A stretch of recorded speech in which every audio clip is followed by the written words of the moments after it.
నమస్తే. ఆత్మవిశ్వాసం, కృషి, పట్టుదల వీటికి నిలువెత్తు నిదర్శనం ఆయన. తన జీవితంలో ఎదురైన చీకట్లను తిడుతూ కూర్చోలేదు, వాటిని ఛేదించే పరిష్కార మార్గాలు వెతికారు. ఒకటా రెండా, తన జీవితంలో పుట్టుక మొదలు స్థిరపడే వరకు ప్రతిదీ ఛాలెంజ్ని సక్సెస్ఫుల్గా అధిగమించారు. ఆయనే శ్రీకాంత్ బొల్లా, బొలాంట్ ఇండస్ట్రీస్ వ్యవస్థాపకులు. అబ్దుల్ కలాం మై హీరో అన్నారు. రతన్ టాటానే స్వయంగా వచ్చి ఆయన కంపెనీలో పెట్టుబడులు పెట్టారు. సమస్యలోనే పరిష్కారాన్ని వెతికి 13 సంవత్సరాలుగా బొలాంట్ ఇండస్ట్రీని పర్యావరణ సహిత ఉత్పత్తులకు కేంద్రంగా తీర్చిదిద్దారు. అయితే ఆయన కృషిని గుర్తించిన రామోజీ గ్రూప్ యూత్ ఎక్సలెన్స్ అవార్డుని అందించింది. ప్రస్తుతం శ్రీకాంత్ గారు మనతో పాటు ఉన్నారు. ఆయనతో మాట్లాడదాం. ఆయన జర్నీ ఎలా సాగింది, ఆయన జర్నీలో టర్నింగ్ పాయింట్ ఏంటి, అట్లాగే సక్సెస్కి ఆయన ఇచ్చే డెఫినేషన్ ఏంటి, ఇవన్నీ ఆయన మాటలను తెలుసుకున్నాం. శ్రీకాంత్ గారు నమస్తే సార్. నమస్కారం అండి. మీ అందరి వ్యూవర్స్ అందరికి కూడా నమస్కారం సార్. ముందుగా Ramoji group youth icon excellence award అందుకున్నందుకు అభినందనలు sir. Thank you so much అండి. నాకు కూడా చాలా సంతోషంగా ఉంది.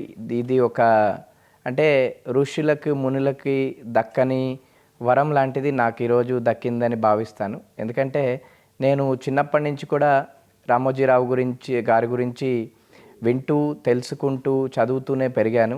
ఆయన జీవితం నాలాంటి వాళ్ళందరికీ ఎంతోమందికి మార్గదర్శకం అండ్ ఒక ఎగ్జాంపుల్. ఆయన ఒక జర్నలిజానికే ఒక తలమానికం ఆయన కాబట్టి.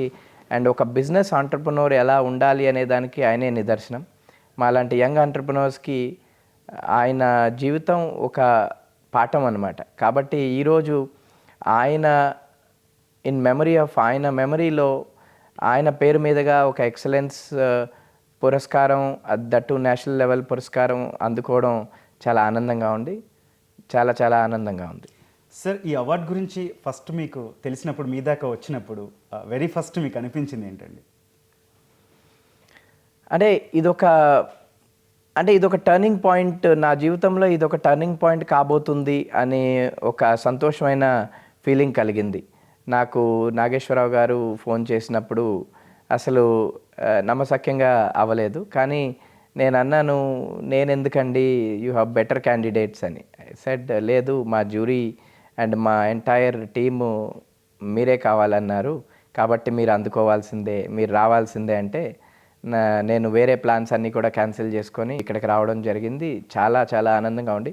ఆయనకి నా సైడ్ నుంచి రెస్పెక్ట్స్ పే చేయడానికి, గ్రాటిట్యూడ్ని తెలపడానికి ఒక అవకాశం దక్కింది. అంటే ఇది ఒక అవార్డు కాదు, బట్ రామోజీరావు గారికి నా గౌరవాన్ని తెలుపుకోవడానికి, ఆయనకి నా కృతజ్ఞత తెలపడానికి నాకు దక్కిన ఒక సువర్ణ అవకాశంగా నేను భావిస్తాను.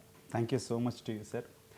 సార్, ఈ ఉషా కిరణాలు, తిమిర సంహరణాలు, చైతన్య దీపాలు అన్నట్లు మీ జీవితంలో అలుముకున్న చీకట్లను మీరు ఎలా ఛేదించారు సార్? అసలు నేను నా జీవితంలో చీకట్లు అలుముకున్నాయని నేను భావించలేదండి. పుట్టినప్పటి నుంచి ఇప్పటి వరకు కూడా నేను అసలు వాటిని చీకట్లాగా భావించలేదు.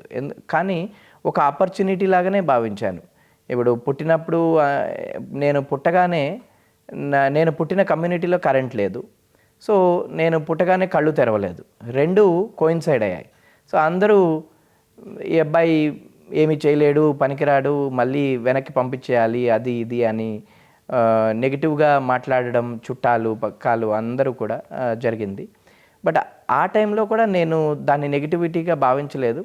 నాకు దక్కిన ఒక అవకాశంగానే భావించాను. ఎందుకంటే ఎప్పుడైతే మనం ఒక అడ్వర్సిటీని ఎదుర్కొంటామో, ఎప్పుడైతే ఒక ఛాలెంజ్ని ఎదుర్కొంటామో, అప్పుడే మనలో ఉన్న యాక్చువల్ టాలెంట్, మనలో ఉన్న ఏమంటారు రెసిలియన్స్ కానివ్వండి, ఆ పట్టుదల కానివ్వండి బయటకు వస్తుంది. సో నేను ఎక్కడ నెగిటివిటీ ఎదుర్కొన్నానో అక్కడనే నేను పాజిటివిటీని ఎతికి అక్కడి నుంచే నేను జర్నీని మొదలు పెట్టడం జరిగింది. సో నా పుట్టకతోనే నెగిటివిటీని నేను ఎదుర్కోవడం జరిగింది కాబట్టి అది నాకు ఒక మెట్టుగా ఉపయోగపడింది. అలా ఒక్కొక్క మెట్టు ఎక్కుతూనే పెరిగాను, ఇంకా పెరుగుతూనే ఉన్నాను, పెరుగుతూనే ఉంటాను. That's great sir, inspiring to. Sir, పసి వయసులోనే అంధత్వం తెలియకుండానే మీ మనసును గాయపరిచింది. అప్పుడు దాన్ని ఎలా అధిగమించారు? అట్లాగే యాక్చువల్గా పసి వయసులో నా మనసుని ఏం గాయపరచలేదండి. బికాజ్ ఇప్పుడు కూడా నాకు బ్లైండ్నెస్ ఉంది అని నాకు ఎప్పుడూ అనిపించదు. బికాస్ నేను పుట్టినప్పటి నుంచి ఇప్పటి వరకు కూడా నేను చేయలేనిది ఏదీ లేదు. సో నేను మీలాగనే చెట్లు ఎక్కడం, పొలాలకు వెళ్ళడం, అన్నీ చేయడము, అన్ని పనులు చేయడం, అమెరికాలో ఆటానమస్ కార్లు డ్రైవ్ చేయడం, అలాగే మన ఎక్కడైనా అక్కడిక్కడ వెళ్ళినప్పుడు అండర్ వాటర్లు, అండర్ సీలు వెళ్ళడము, పారాషూట్లు చేయడము, స్కై డైవింగ్ చేయడము, స్విమ్మింగ్, స్కేటింగ్లు, ఆర్చరీలు, బేస్బాల్, క్రికెట్, ఇంటర్నేషనల్ చెస్. నేను చేయనిది ఏది లేదు ఇప్పటి వరకు. ఏదైతే నాకు నచ్చిందో అది నేను చేసే తీరాను, అలాగే చేస్తూనే ఉంటాను. ఎందుకంటే అది ఐసైట్ అనేది ఒక ఛాలెంజ్ కాదండి. మన ఫియర్ ఏదైతే ఉంటుందో మనలో, అదే ఒక ఛాలెంజ్. నేను ఎప్పుడు అందుకే చెప్తూ ఉంటాను, మనం అందరం పుట్టకతోనే వికలాంగులం. రీజన్ ఏంటంటే we are all born with this invisible disability called fear. ఆ ఫియర్ ఏదైతే ఉంటుందో దాన్ని చూసి మనం ఏదైతే భయపడతామో అదే ఒక పెద్ద భూతం, దయ్యం, ఆర్ జబ్బు అనుకోవచ్చు, డిసబిలిటీ అనుకోవచ్చు, ఏదైనా అనుకోవచ్చు. బికాస్ మీ షాడోని చూసి మీరు భయపడతారు. కానీ నా షాడోని నేను చూడలేదు కాబట్టి నేను భయపడలేదు చిన్నప్పుడే. So that made me fearless. So నేను చిన్నప్పుడు రామోజీరావు గారి లాగానే 5 మైళ్ళు స్కూల్కి, రూరల్ స్కూల్కి పొదల గుండా, చిన్న చిన్న రోడ్ల గుండా వెళ్ళి చదువుకోవడం జరిగింది. కానీ వెళ్ళాను, కానీ చదువుకోవడం అయితే జరగలేదు అక్కడ. ఎవరు నన్ను అక్నాలెడ్జ్ చేయలేదు. సో లాస్ట్ బెంచ్లో కూర్చోబెట్టేవాళ్ళు, నువ్వు పనికిరావని, అదని ఇదని హేళన చేసేవాళ్ళు. అయినా కానీ ఆ లాస్ట్ బెంచ్లో కూర్చోవడం కూడా నేను ఒక అవకాశంగా భావించి జాగ్రత్తగా విని అందరికంటే ముందు ఆన్సర్ చేయడము, అందరికంటే ముందు నేర్చుకోవడం జరిగేది. సో అవన్నీ చూసి నా క్లాస్మేట్స్కి అందరికీ చాలా జెలస్ వచ్చింది. ఒకసారి వచ్చి వీడిని ఏదో ఒకటి చేయాలని చెప్పి చలో కొన్ని నెలల తర్వాత వచ్చి చలో క్రికెట్ ఆడదామని పిలిచారు. సో ఇన్ని నెలలుగా వదిలేసిన వాడికి ఇప్పుడు డెజర్ట్లోని ఓయాసిస్ మాదిరిగా నాకు చాలా ఆనందం వేసింది. అబ్బా వీళ్ళలో చాలా మార్పు జరిగింది, ఐ థింక్ చాలా మారారు, నాకు ఇంకా నాకు మహర్దశ పట్టినట్టే అనుకున్నా. కానీ అది ఎక్కువసేపు నిలవలేదు. గ్రౌండ్లోకి వెళ్ళాక ఆ బాల్ కింద నుంచి వేయకుండా డైరెక్ట్గా తీసి నా తలకేసి కొట్టారు. అంటే ఆ రివెంజ్ని అలా తీర్చుకోవాలనుకున్నారు వాళ్ళు. వీడు పనికిరాడు, పనికిమాలినాడు, అయినా కానీ మనందరికీ తిట్లు పడుతున్నాయి వీడి వల్ల, అందరికంటే ముందు ఆన్సర్ చేస్తున్నాడు కాబట్టి వీడు మనం కొడితే నెక్స్ట్ డే నుంచి క్లాస్కి రాడు, స్కూల్కి రాడు అని భావించారు. కానీ అది ఆ రోజు నాకు ఒక చాలా అద్భుతం జరిగింది. ఆ రోజు ఫస్ట్ టైం నేను పెయిన్ అంటే ఏంటో పెయిన్ అంటే ఏంటో ఎక్స్పీరియన్స్ చేశా. సో ఆ రోజే ఐ టోల్డ్ దెమ్ బ్యాక్. నేను అలా పడిపోయి లేచిన తర్వాత I told the guy same thing. All right, ఈరోజు నువ్వు నన్ను కొట్టావు, with the same ball I'm going to play for India in the future. So that was a dream that I had that day, and that was a manifestation that I had that day. ఆ manifestation అంతంతై పెరిగి పెద్దదై 2009లో నాకు అవకాశాలు రావడము, select కావడం అన్నీ జరిగాయి. But దాంతోపాటే అమెరికాలోని ప్రతిష్టాత్మకమైన MITలో సీట్ రావడం, ఎడ్యుకేషన్ని ప్రెఫరెన్స్గా తీసుకోవడం, అది నేను స్పోర్ట్స్లో నేను కెరియర్ని అక్కడితో ఎండ్ చేశా. But I was able to prove people wrong. So every time somebody abused me, every time somebody gave me a challenge, I triumphed and said, this is only me who can do it. Every time someone said, Shrikant, you can't do this, I look back and say, it's only me who can do this. This has been my mantra anamata. అంటే DNA అంటాం కదా. So my DNA ఏంటంటే, మీరు wrong సైడ్లో నన్ను rub చేశారు అంటే 100% I will ensure that I will do it. So నువ్వు చేయలేవు అని ఎవరైతే అంటారో డెఫినెట్గా వాళ్ళే నాకు హెల్ప్ చేస్తారు నేను అది చేసేదానికి. సో నా జీవితంలో ఎప్పుడు శత్రువులు లేరు, అందరూ మిత్రులే. ఎందుకంటే నన్ను తిట్టేవాళ్ళే నాకు వెల్ విషర్స్. నన్ను తిట్టకపోతే నాలోని మంచి బయటికి రాదు. నన్ను టెస్ట్ చేయకపోతే నాలోని కెపాసిటీ బయటికి కనిపించేది కాదు. కాబట్టి ఎప్పుడు నాకు శత్రువులు లేరు, ఓన్లీ మిత్రులే ఉండే. అండ్ నాకు ఎప్పుడు ప్రాబ్లమ్స్ రాలా, కానీ ఓన్లీ ఆపర్చునిటీస్ వచ్చాయి. సార్, ఇక్కడ ఒక విషయం ఖచ్చితంగా మాట్లాడుకోవాలి విత్ పర్మిషన్. పాఠశాల విద్య నుంచి అమెరికాలోని MITలో బ్రెయిన్ కాగ్నిటివ్ సైన్స్ చదివిన మొట్టమొదటి అంధ విద్యార్థి మీరు. సార్, ఈ జర్నీలో మీరు ఫేస్ చేసిన ఛాలెంజెస్ కానీ కష్టాలు కానీ వాటిని ఎట్లా అధిగమించారు సార్? అదే ఇంతకు ముందు చెప్పినట్టు ఛాలెంజెస్ అనేది అవి యాజ్ పర్ ఏమంటారు వస్తూనే ఉంటాయండి. జీవితం అంటేనే ఒక ముళ్ళపాన్పు. Life is not a straight line, it's a roller coaster ride. So ఇప్పుడు అంటే ఆ రోలర్ కోస్టర్ రైడే లేకపోతే జీవితం మీద ఎవరికి వాల్యూ ఉండదు. ఇప్పుడు కష్టాలు వస్తే భగవంతుని గుర్తు చేసుకుంటాం, అదే కష్టాలే లేకపోతే అసలు భగవంతునే గుర్తు చేసుకోమంటాం. కానీ కష్టాలు వచ్చినప్పుడే మనలోని దృఢ సంకల్పం, మనలోని పట్టుదల, ఆ మనలోని ఏమంటారు గ్రిట్ అండ్ మనలోని ఆశ బయటకు వస్తుందండి. ఇప్పుడు ఒక పుట్టకతోనే సిల్వర్ స్పూన్లో గోల్డెన్ స్పూన్లో పుడతాడు, వాళ్ళకి జీవితం మీద అసలు అవగాహన ఉండదు. Because they don't know value of hunger or how to live this life. Sir ఇప్పుడు what I believe is very strongly, మనకి హార్డ్షిప్స్ వస్తేనే వాటిని ఎలా అలవర్చుకోవాలో తెలుస్తుంది. అసలు హార్డ్షిప్సే లేకపోతే మనకి ఎలా అలవాటు చేసుకుంటాం? కాబట్టి నాకు పుట్టినప్పటి నుంచి ఈ రోజు వరకు ప్రతి స్టెప్లో ఛాలెంజెసే కాబట్టి వాటిని నేను ఛాలెంజెస్ లాగా చూడలేదు, వాటిని ఒక పొటెన్షియల్ ఆపర్చునిటీస్ లాగానే చూసా. ఇన్ఫ్యాక్ట్ నేను నమ్మే సిద్ధాంతం ఏంటంటే failure is my best friend అండి. ఫెయిల్యూరే లేకపోతే మనలోని మంచి బయటికి రాదు. ఫస్ట్ అటెంప్ట్లోనే దొరికిపోతే ఏదైనా ఇంకా బెటర్గా చేయడం. ఇప్పుడు ఒక సైంటిస్ట్ ఉన్నాడు, ఫస్ట్ అటెంప్ట్లోనే ఎక్స్పెరిమెంట్ సక్సెస్ అయితే ఇంకా బెటర్ రిజల్ట్ రాదు కదా. సో అది వచ్చేదాకా ఎలాగైతే మనం కొట్లాడతామో అలాగే జీవితంలో కూడా మనం అనుకున్నది సాధించే వరకు మనం పోరాటం చేస్తూనే ఉండాలి. అప్పుడే మనలోని అతి మంచి బయటకు వస్తుందండి.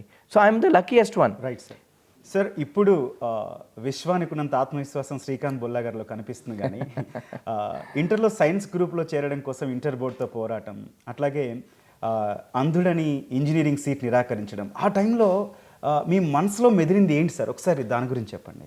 మీరు అన్నట్టు నేను ఇప్పుడు ఎలాగైతే మీకు కనపడుతున్నానో, ఎంత విశ్వాసంతో, ఎంత కాన్ఫిడెన్స్తో, నేను పుట్టినప్పటి నుంచి అలాగే ఉన్నా అండి. మేబీ అది నాకు దొరికిన అవకాశమో లేకపోతే నేను పడిన కష్టాలకి నిదర్శనమో తెలియదు, కానీ నేను పుట్టినప్పటి నుంచి కూడా పెరుగుతూ వచ్చాను. అలాగే నాలో ఉన్న కాన్ఫిడెన్సు, ఆత్మవిశ్వాసం, సెల్ఫ్ రెస్పెక్ట్ అనేది అలా పెరుగుతూ వచ్చిందండి.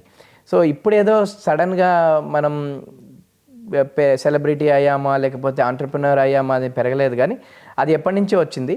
అలాగే నేను 10th క్లాసు హైదరాబాద్ స్పెషల్ స్కూల్లోని నేను చదువుతున్నప్పుడు నేను ఒక స్పోర్ట్స్ ఆ 10 ఇయర్స్లో నేను ఒక లీడర్గా ఎదగడం జరిగింది. మా టీచర్స్, మెంటర్స్, వెల్విషర్ సపోర్ట్తోని. అండ్ నేను స్పోర్ట్స్లో రాణించడం జరిగింది. ఫస్ట్ ఎల్కేజీ నుంచి 10th గ్రేడ్ వరకు ఆల్ ద టైమ్ నేను ఫస్ట్ ర్యాంక్ అనేది నాకు ఒక శ్రీకాంత్కి ఒక హాల్ మార్క్ లాగా అయింది. గోల్డ్కి కేడిఎం హాల్ మార్క్ అయినట్టు నాకు ఫస్ట్ ర్యాంక్లో ఉండడమే నాకు ఒక హాల్ మార్క్ లాగా అయిపోతూ వచ్చింది. కాబట్టి నేను గెలవడమే అలవాటు చేసుకున్నాను తప్ప ఓటమిని అలవాటు చేసుకోలేదు. కానీ ఇప్పుడు అఫ్కోర్స్ ఓటమి కూడా ఒక గెలిపే అని భావిస్తాను. నేను ఓడిపోయినప్పుడు ఓటమిని లాగా భావించాను. అలాగే నేను 10th గ్రేడ్లో మంచి మార్కులు సాధించినప్పుడు నేను ఇంకా చాలా హ్యాపీగా ఫీల్ అయ్యాను. నా డ్రీమ్స్ అండ్ ఆస్పిరేషన్స్ ఫుల్ఫిల్ అవుతాయి, నేను సైన్స్ చదువుకోవచ్చు, ఇంజనీరింగ్ చేయొచ్చు అని. ముందు నాకు చిన్నప్పుడు ఒక డాక్టర్ అవ్వాలని ఉండేది, కానీ ఎప్పుడైతే నేను తెలుసుకున్నానో ఇప్పట్లాగా ఏఐ, రోబోటిక్స్ అవన్నీ లేవు అప్పుడు. సో ఒక సర్జన్ అవ్వాలని నాకు చిన్నప్పటి నుంచి ఉండేది, కానీ ఎప్పుడైతే నేను ఫుల్ జస్టిస్ చేయలేనని తెలుసుకున్నానో అప్పుడు నా దృష్టిని ఇంజనీరింగ్ వైపుకి మళ్ళించా. కానీ ఒకటే అనుకున్నాను, డాక్టర్ అవ్వలేకపోతే ఏమో ఒక డాక్టర్ని అయితే పెళ్లి చేసుకోవచ్చు, కానీ ఒక మంచి ఇంజనీర్గా ఎదుగుదాము అని చెప్పి. కానీ 15 years లేటర్ ఒక డాక్టర్ అయిన అమ్మాయినే నేను పెళ్లి చేసుకోవడం జరిగింది, out of my own choice. This is what is called manifestation, Gautam గారు. మనలో ఒక మేనిఫెస్టేషన్ కానీ ఉండి ఒక విజువలైజేషన్, ప్రాపర్ విజువలైజేషన్ ఉంటే nothing in life is impossible అండి. Anything is possible. డబ్బులు, సరౌండింగ్స్, ఎక్స్పోజరు ఇవన్నీ secondary. But if you have that strong manifestation and will, then your exposure at right age to right things will always support. Sir, సమాజంలో లోపంగానే చూస్తూ ఉంటారు. మీరు అదే face చేసి వచ్చారు. అంటే మీ వరకు వచ్చేసరికి లోపం మీకు వరంగా మారింది అనుకోవచ్చా? 100%. అంటే అది మారదండి, మనం మార్చుకోవాలి. ప్రతి లోపాన్ని మన అడ్వాంటేజ్గా మార్చుకోవడంలో నేను దిట్ట. అలా అందరూ చేయాలి. బికాజ్ ఒకసారి సడన్గా ఏదైనా ఛాలెంజ్ వచ్చిందంటే అందరూ ఏం చేస్తారంటే ఇక నిరుత్సాహపడిపోవడం, లేకపోతే బాగా ఇక డిప్రెషన్కి లోన్ అవ్వడం అవన్నీ జరుగుతూ ఉంటాయి. కానీ మీరు నమ్మరు, ఈ 33 ఏళ్ల నా కెరియర్లో నాకు డిప్రెషన్ అండ్ స్ట్రెస్ అంటే ఏంటో తెలీదు. నేను అనుకుంటూ ఉంటాను ఇదేమన్నా పెద్ద మెడికల్ మాఫియానా అని చెప్పి, నాకు తెలీదు. బికాస్ నేను ఎప్పుడైతే నాకు ఒక ఛాలెంజ్ ఎదురవుతుందో that will give me more inner strength to fight. So same thing happened. ఇంటర్మీడియట్లో నాకు సైన్స్ నిరాకరించినప్పుడు అదే అయింది. ఒక 4 గంటలు ఆలోచించడం జరిగింది, కరెక్టే, నేను కాదనను. అయ్యో ఏంటిది, సడన్గా మనం ఇంత మంచి మార్కులు తెచ్చుకున్నాం, మనకంటే తక్కువ వాళ్ళని తీసుకుంటున్నారు అని. కానీ ఆ 4 గంటలే నాకు వరంగా మారాయి. ఆలోచన మొదలైంది, ఫైట్ మొదలైంది, నాలో ఉన్న రెబల్ బయటకు వచ్చాడు. So then with my teachers support and management support మేము కేసు వేయడం, కొట్లాడడం, అది చివరికి 10 నెలలు కేసు గెలవడం జరిగింది. కానీ ఆ 10 నెలలు మేము వెయిట్ చేయలేదు. అన్ని మన టెక్స్ట్ బుక్స్ అన్నీ మా టీచర్స్ ఆడియో టేప్స్లో రికార్డ్ చేసిస్తే వాటిని విని చదువుకొని నేను ప్రిపేర్ అవ్వడం జరిగింది. నవంబర్, డిసెంబర్, జనవరి ఆ టైంలో నన్ను ఒక చిన్న కాలేజ్ ఎస్ఆర్ నగర్లో రాయల్ జూనియర్ కాలేజ్ యాక్సెప్ట్ చేసినప్పుడు I was already having a head start. ఎందుకంటే నేను ఆల్రెడీ చదువుకుని ఉన్నాను కాబట్టి నాకు అంత పెద్ద కష్టం కాలేదు. 98% వచ్చింది ఫస్ట్ ఇయర్లో, అలాగే సెకండ్ ఇయర్ బాగా చేసాం. So that has proved. ఇప్పుడు ఏం జరిగింది, ఐ ఆల్వేస్ బిలీవ్ మార్పు అనేది మనం ఏడుస్తూ కూర్చుంటే రాదండి, మనమే ఒక మార్పుకి నాంది. I want be the symbol of change because I don't want somebody to make change for me. I want be the symbol of my own change. అదే జరిగింది నా కెరియర్లో. సో నేను ఇంటర్మీడియట్ అంత మంచి స్కోర్లో పాస్ అయినప్పుడు ఏం జరిగింది, నేను సక్సెస్ అయ్యాను, నాతో పాటు హోల్ కమ్యూనిటీ సక్సెస్ అయింది. ఇప్పుడు ఎవరైతే అంగవైకల్యం కలిగిన వ్యక్తులు కానీ లేకపోతే ఏమన్నా ఇలాంటి వాళ్ళు నాకు సైన్స్ చదవడం నా ఆస్పిరేషన్ అంటే గవర్నమెంట్ విల్ సే ఓకే మీకు రెడ్ కార్పెట్ వేస్తున్నాం అంటారు. సో అలాంటి మార్పుకి నాందే అండి. అది నాకే కాదు, నా కోసం ఎప్పుడైతే నేను ప్రదర్శించాను కానీ కష్టపడ్డాను కానీ అది హోల్ జనరేషన్కి, హోల్ కంట్రీకి ఉపయోగపడింది కనిపిస్తుంది సార్. ఇప్పుడు దట్స్ వై నేను జీవితంలో ఒకటే నమ్ముతాను, మనం ఒక మంచి చేస్తే తిరిగి మనకు అది మంచి చేస్తుంది అని. సో నా కోసం కష్టపడినప్పటికీ అది ఓవరాల్ కమ్యూనిటీకి మంచి చేసింది. This is what doctor Kalam says, individual transformation alone leads to the transformation of the country. Sir అట్లాగే ఈ బొలాంట్ ఇండస్ట్రీస్ స్థాపించాలనే ఆలోచన ఎట్లా వచ్చిందండి, అండ్ దానికి దారి తీసిన అంశాలు, అట్లాగే ఆ టైంలో మీరు ఫేస్ చేసిన ఛాలెంజెస్ ఏంటి? నేను అమెరికాలో తర్వాత నేను సైన్స్ చదివాను, దాని తర్వాత ఐఐటీస్ రిజెక్ట్ చేశాయి, ఐఐటీ కోచింగ్ సెంటర్స్ అన్నీ. సో అప్పుడు నాకు అనిపించింది ఏంటంటే enough is enough. I have to go to some place where I'm accepted as I am. అంటే నా డిసెబిలిటీస్ని కాదు, నా ఎబిలిటీస్ని చూసే దగ్గర వెళ్ళి చదువుకోవాలి అని భావించాను. ఎందుకంటే everybody defines me as someone who is blind, but people doesn't define me with my abilities. But global countries doesn't do that. They define you with your abilities and they accept you with your disabilities. So నేను అలా ఆ పర్స్యూట్లోనే ప్రపంచంలోని ప్రతిష్టాత్మకమైన MITలో admission అది తెచ్చుకోవడం with scholarship జరిగింది. అక్కడ చదువుకుంటున్న రోజుల్లో నేను ఆలోచించడం మొదలెట్టాను, do I want to settle down in corporate America or go back to India and do something to overcome this negativity అని. సో అప్పుడు నాకు అనిపించింది, I was able to have voice, I was able to have right mentors, I was able to have right support system. But అందరికీ ఇది లేదు. చాలామంది కష్టపడుతున్నాను, people cannot voice. అందరూ నాలాగా రెబల్స్ ఉండకపోవచ్చు, కాబట్టి వాళ్ళకి ఒక ఆశాకిరణంగా ఉండాలి. I want to be the beacon of hope for people around me and I want to be the change for people around me అనిపించింది. సార్ ఈ బొలాంట్ ఇండస్ట్రీస్లో శ్రీనిరాజు గారు కావచ్చు, రతన్ టాటా గారు కావచ్చు, వచ్చి స్వయంగా పెట్టుబడులు పెట్టడం చాలా గొప్ప విషయము. సార్ వారి పెట్టుబడులు సంస్థని ఇంకా ముందుకు తీసుకెళ్ళడానికి ఎట్లా కృషి చేశాయి సార్? డెఫినెట్గా అండి, any investment in any company is a big boost to entrepreneur అనమాట. సో నేను ఇందాక చెప్పినట్టు నేను అమెరికా నుంచి వచ్చి కొన్ని సెక్టర్స్ చూసి సస్టైనబిలిటీస్ని ఎంచుకోవడం జరిగింది. దట్టు నేను ఫస్ట్ టైం ఇన్వెస్టర్స్ దగ్గరికి వెళ్ళినప్పుడు వాళ్ళు ఈ సోషల్ ఎంటర్ప్రైజ్ కాన్సెప్ట్ విని భయపడ్డారు. ఎందుకంటే I came up with this concept to hire people with disabilities while making sustainable products. అంటే రెండు కొత్తవే ఇండియాకి అప్పట్లో. అంటే 12 ఏళ్లకు ముందు సోషల్ ఎంటర్ప్రైజ్ కాన్సెప్ట్ అనేది చాలా నూతనమైంది ఇండియాకి. సో ఎవరు కూడా అలాంటి ఛాలెంజ్ తీసుకోలేదు. సో అందరూ అడగడం జరిగింది నన్ను. ఇనీషియల్ మా పార్ట్నర్ రవి మంతా గారు కానివ్వండి, శ్రీనిరాజ్ గారు కానివ్వండి, నువ్వు హౌ ప్రాఫిట్స్ వర్సెస్ ఇంపాక్ట్ ఎలా మేనేజ్ చేయగలవు అని. వాటిని నేను చక్కగా చేసి చూపించడం జరిగింది. కాబట్టి ఒక ఐడియా ఇంపార్టెంట్ కాదండి, ఎగ్జిక్యూషన్ చాలా ఇంపార్టెంట్. ఐడియా ఎంత చిన్నదైనా అవ్వచ్చు, కానీ దాన్ని పర్ఫెక్ట్గా ఎగ్జిక్యూట్ చేయగలిగితే ఇన్వెస్టర్స్కి కాన్ఫిడెన్స్ వస్తుంది. ఆ కాన్ఫిడెన్సే వాళ్ళలో నేను చూశాను. కాబట్టి వాళ్ళందరూ పెట్టుబడి పెట్టడం, నాకు వెన్నుదండై నిలవడం, ఒక పెద్ద వెల్ విషర్స్గా అవ్వడం, అవి నాకు చాలా హెల్ప్ చేశాయి. అవే నాందయ్యాయి నాకు. వాళ్ళ బ్లెస్సింగ్సే నేను ఒక ఎంటర్‌ప్రెన్యూర్‌గా ఎదగడానికి నాందయ్యాయి. ఆ రోజును మొదలెట్టిన మా ప్రస్థానం ఈ రోజు వరకు కూడా వెనక్కి తిరిగి చూడలేదు.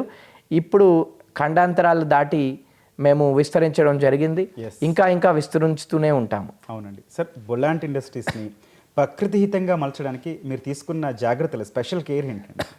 నాకు అంటే నేను MITలో చదువుకుంటున్న రోజుల్లోనే సస్టైనబిలిటీ ఆర్ ప్రకృతి నేచర్ బేస్డ్ ప్రోడక్ట్స్ చేయాలనే ఒక ఏమంటారు గ్రీడ్ ఏర్పడిందండి. దాన్ని ఒక ఇన్ఫాక్చువేషన్ అంటారో గ్రీడ్ అంటారో నాకు తెలియదు, కానీ ఐ సెడ్ ఏదైతే ఏం చేసినా సరే సస్టైనబిలిటీ మీదనే ఫోకస్ చేయాలనే ఒక మక్కువ ఏర్పడింది నాకు. ఎందుకంటే future is all about sustainability. మనము రిసోర్సెస్ని వాడుతూ వాడుతూ వాడుతూ వెళ్తే మనకి నెక్స్ట్ జనరేషన్స్కి నెక్స్ట్ యంగర్ జనరేషన్స్కి ఆ resources మిగలవండి.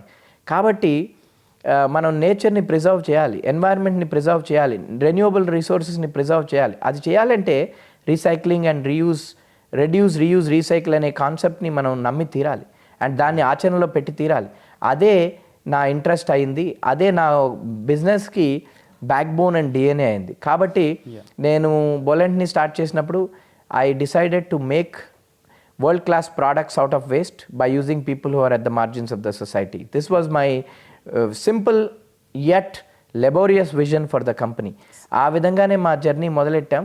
We had recycled millions of tons of palm leaf into tableware products, chemical waste into industrial chemical products, pharma effluents into industrial solvents, ash into mineral products, అలా municipal waste into fresh paper, ఇలా ఎన్నో మెటీరియల్స్ని మేము recycle చేసి global ఉత్పత్తులుగా తీర్చిదిద్దడం జరిగింది. అలా చేస్తూనే ఉన్నాము. అండ్ వీ ఎట్ బొలెంట్కి మా దగ్గర there is no challenge on what we can recycle. ఎందుకంటే ప్రతి దాన్ని రీసైకిల్ చేయడం, దాన్ని మళ్ళీ రీయూజ్ చేయడం, మీకు ఒక అద్భుతమైన ప్రోడక్ట్గా అందించడమే మా ధ్యేయం. గ్రేట్. జనరల్గా బిజినెస్ అంటే పోటీ, ఆటుపోట్లు ఇవన్నీ సహజం కదా. వీటిని అధిగమించడానికి మీరు ఏ మార్గాలు ఎంచుకున్నారండి? అంటే ఆటుపోట్లు వచ్చినప్పుడే మనకి అవి ఎలా ఎదుర్కోవాలో తెలుస్తుందండి. ఇప్పుడు ఒక ఛాలెంజ్ని ఒక విధంగా ఎదుర్కొంటే ఇంకో ఛాలెంజ్ని అలాగే ఎదుర్కోవాలని రూల్ లేదండి. It is not a rocket science or an equation that you can solve. Every day is a new day, every challenge is a new challenge, every solution is very new. So ఈరోజు ఇలా చేసావు కదా, రేపు కూడా అలాగే చెయ్యి అంటే అది కుదరదండి. ప్రతి ఛాలెంజ్ని డిఫరెంట్గా ట్యాకిల్ చేయాలి, ప్రతి ప్రాబ్లమ్ని డిఫరెంట్గా హ్యాండిల్ చేయాలి, ప్రతి ఆపర్చునిటీని డిఫరెంట్గా గ్రాప్ చేయాలి. సో నేను అలాగే ఆలోచిస్తాను. కాబట్టే నేను ఇంత తొందరగా పట్టు సాధించడం జరిగింది. సార్, అట్లాగే బొలాంట్ ఇండస్ట్రీస్ని గ్లోబల్ కంపెనీగా తీర్చిదిద్దే ప్రయత్నాలు ఎంతవరకు వచ్చాయండి? ఆల్రెడీ మేము మీకు ఇంతకుముందు చెప్పినట్టు మేము గత సంవత్సరం వరకు ఓన్లీ ఇండియాకే రెస్ట్రిక్ట్ అయి ఉండేవాళ్ళం.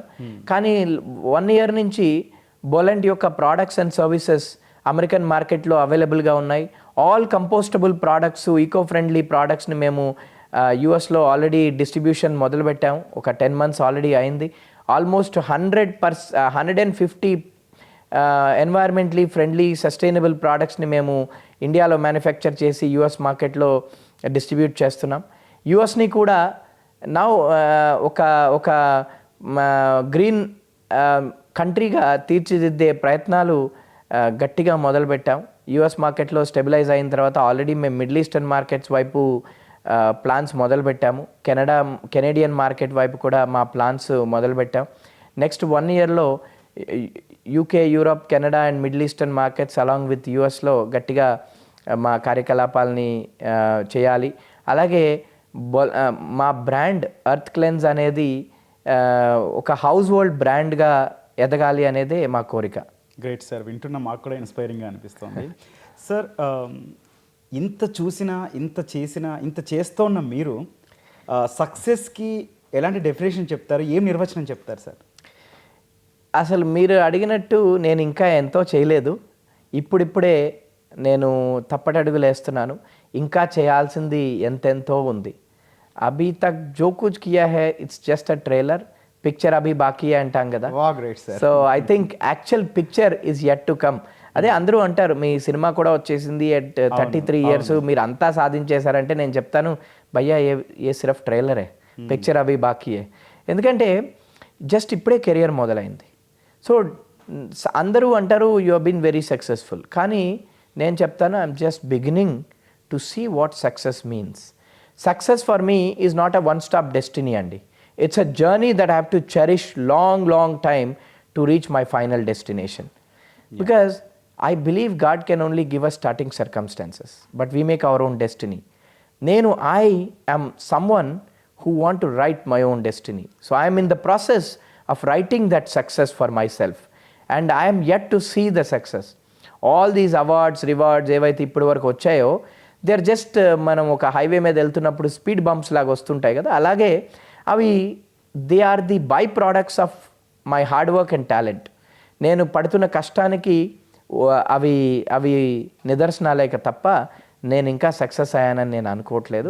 ఇంకా చాలా దూరం ఉంది. మీ హంబుల్నెస్ అది. సార్ మీ జీవిత కథ ఆధారంగా తెరకెక్కిన మూవీ మీకు ఎలాంటి అనుభూతి కలిగించింది సార్? అసలు నాకు అంటే చాలా ఆనందం వేసింది. నేను మొదటిసారి నా స్టోరీని స్క్రీన్ మీద చూసినప్పుడు నేనే ఏడ్చేశాను. ఎందుకంటే నేను మర్చిపోయాను అది నా స్టోరీ అని. నా ఫస్ట్ అసలు డైరెక్టర్ తుషార్ గారు అప్రోచ్ అయ్యి సినిమా తీయాలంటే నేను నవ్వుకున్నాను. హేళన చేస్తున్నారా మీరు అని నన్ను అడిగి తిట్టి పెట్టేశాను. 4 years నేను యాక్సెప్ట్ చేయలేదు. ఆయన more than 3 years నన్ను చేస్తూనే ఉన్నారు. ఆయన ఫస్ట్ సినిమా సాన్కియాంగ్ తీయక ముందు నుంచి నన్ను అప్రోచ్ అవ్వడం మొదలెట్టారు. ఎందుకంటే ఎక్కడో ఒక ఆర్టికల్ చూసి ఈ స్టోరీని నేను ఫస్ట్ చూపించాలి అని నేను ఒప్పుకోలేదు కాబట్టి ఇంకో సినిమా తీశారు. అయినా కానీ ఆయన పట్టు విడవకుండా చేసి ఎలాగోలా ఒప్పించుకున్నారు. కానీ అది ఆయన సినిమాని తీయడం చాలా ఆనందం అనిపించింది తర్వాత. ఎందుకంటే నా స్టోరీ ఏదో సిల్వర్ స్క్రీన్ మీద గొప్పగా చూపించారని కాదు, కానీ మిలియన్స్ ఆఫ్ పీపుల్కి అదొక ఇన్స్పిరేషన్ అయింది. ఎంపతీగా ఒక ఎంపతీ క్రియేట్ చేయడం జరిగింది. సింపతీకి ఈ సొసైటీలో స్పేస్ లేదు అని ప్రూవ్ చేయడం జరిగింది. ఓన్లీ ఎంపతీ ఒక్కటే థ్రైవ్ అవుతుంది అనేది చెప్పడం జరిగింది. కంపాషన్ అంటే ఏంటో చూపించడం జరిగింది. అందరూ కంపాషన్ అంటే డబ్బు సంపాదించడం లేదంటే రిచ్ అవ్వడం అనుకుంటారు. అసలు రియల్ రిచ్నెస్ ఏంటి, అసలు what is the real richness at heart అంటే ఇట్స్ నథింగ్ బట్ కంపాషన్. ఆ కంపాషన్కి నిలువెత్తు నిదర్శనం నేను. బికాస్ నా గొప్పతనం కాదు అది, మై పేరెంట్స్ గ్రేట్నెస్. అండ్ ఒక లోన్లీనెస్కి నిదర్శనం నేను. కానీ అదే లోన్లీనెస్ ఇప్పుడు తిరిగి ఒక హ్యాపీ కమ్యూనిటీని, ఒక ఇంక్లూజివ్ కమ్యూనిటీని తయారు చేయడంలో తోడ్పడింది. నేను ఎదుర్కొన్న ప్రతి ఛాలెంజ్ నాకు ఒక ఫౌండేషన్ అయ్యాయి. ఆ ఫౌండేషన్ అయ్యి ఒక మార్పుకి నాంది పలికాయి. కాబట్టి I will continue to face challenges as opportunities and I will continue to hunt them and create beautiful world for all of us. Sir, Abdul Kalam గారు యు ఆర్ మై హీరో అని చెప్పని అన్నారు. అది ఏ సందర్భంలో, ఆ టైంలో మీకు ఏమనిపించింది సార్? ఆయన హీరో అనడం సరే, ఇప్పుడు అంటే నేను హీరోలాగా లేనా ఇప్పుడు? మీరు ప్రపంచం మెచ్చిన హీరో సార్, మేము గర్వంగా చెప్పుకునే. రాజ్ కుమార్ రావు గారు నటించారు కాబట్టి ఆయన హీరో అయ్యారు. అదే నేను నటించుంటే నేను కూడా హీరో అయ్యేవాడిని. డెఫినెట్లీ Part 2లో మేము. ఎగ్జాక్ట్లీ. ఐ థింక్ లైఫ్ అనేది మనకు ఆపర్చునిటీస్ ప్రజెంట్ చేస్తుంది. సో Part 2 రావాలి, అందులో నేను హీరో అవ్వాలి అని అందరం కోరుకుందాం. బట్ అది పక్కన పెడితే అబ్దుల్ కలాం గారు నాకు ఒక ఐడియల్, నాకు చిన్నప్పటి నుంచి రోల్ మోడల్. నేను ఆయనని 2006లో రాష్ట్రపతి భవన్లో కలవడం జరిగింది. ఆ తర్వాత ఎన్నో సంఘటనలు మా మధ్య జరిగాయి. సో మేము ఎంత క్లోజ్ అయ్యామంటే ఒకరిని విడిచి ఒకరు ఉండలేనంత క్లోజ్ అయ్యాము కొన్ని ఇయర్స్లో. అలాగే 2014 ఏదో ఇయర్ నాకు సరిగా గుర్తులేదు, కానీ కోయంబత్తూరులో మేము ఒక లీడ్ ఇండియా ఈవెంట్ చేస్తూ ఉన్నాం. అప్పుడు I was a surprise guest. So Abdul Kalam గారు ముందు అక్కడెక్కడో కూర్చున్నారు. నన్ను లాస్ట్లో ఇంట్రడ్యూస్ చేస్తే నా పక్కకు వచ్చి నా పక్కన ఎవరో ఐఏఎస్ ఆఫీసర్ ఉంటే ఆవిడని లేపేసి నా పక్కన వచ్చి కూర్చున్నారు. మంచి చాలా అద్భుతంగా ఉండింది. సో ఆయన్ని పిలిచారు మాట్లాడడానికి. పిలిచినప్పుడు ఆయన పోడియం మీదకి వెళ్ళి ఈరోజు నేను కాదు మాట్లాడేది, నా హీరో శ్రీకాంత్ మాట్లాడతారని నేను స్టన్ అయ్యాను.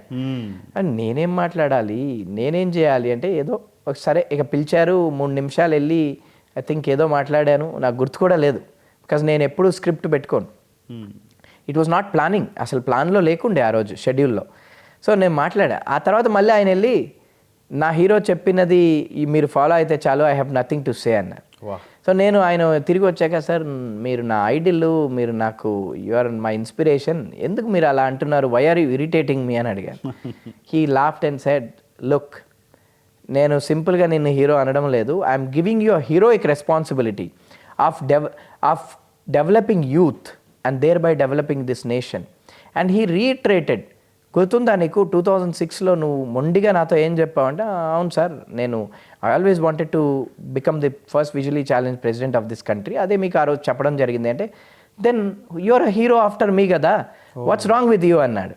అంటే ఆయన ఫ్యూచర్ని ఆలోచించి చెప్పారు, నాకు ఎంతో పెద్ద రెస్పాన్సిబిలిటీని నాకు ఆయన కట్టబెట్టారు, ఈరోజు నన్ను ఇరికించారు అని లిటరల్గా నాకు అర్థమైంది ఆ రోజు. కానీ ఆ రోజు నుంచి ఈ రోజు వరకు కూడా నా డ్రీమ్ని మర్చిపోను కూడా.